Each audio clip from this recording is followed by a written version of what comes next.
After 8 years of Liberal failures, families can't afford groceries. 8 years ago, $200 went a long way at the grocery store. And today, after Liberal inflation, $150 barely gets 3 bags.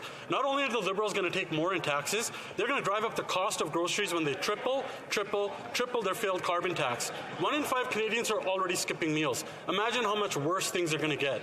Will the Liberal Prime Minister finally take some responsibility for causing this inflationary crisis, stop breaking Canada, and axe his failed carbon tax? The Honourable Minister for Families.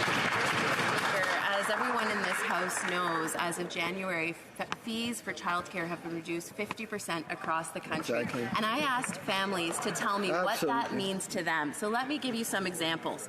Just paid our January daycare fees, under $500. This is a 55% reduction from last year. This is going to make such a huge difference for so many families. Another quote, we are finally seeing real reductions in our daycare costs. It's genuinely life-changing to see fees reduced by just over 50%. This is how you support families. This is how you achieve real equity in the workforce. Thank you, Mr. Speaker. The Honourable Member for Calgary, Forest Lawn. Dr. Seuss over there is living in fantasy world.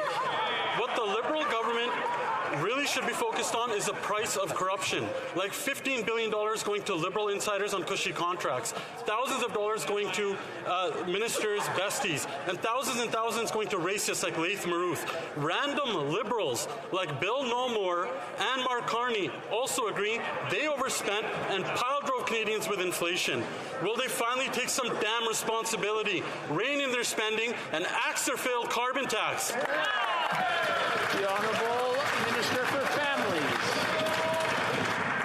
You know, Mr. Speaker, I actually read Dr. Seuss quite a bit with my son at night, and he has some pretty good lessons that I think the Conservatives could learn if they wanted to open up his book. Many lessons. In fact, you know, one of those lessons is actually about protecting our environment. When he talks about the truffula trees, it's about protecting what we have, the clean air, the clean water, making sure that we protect that for generations to come. If my opposition colleague would like to learn more, I invite him to open the books. He might have more compassion you can read it to them. for Canadians.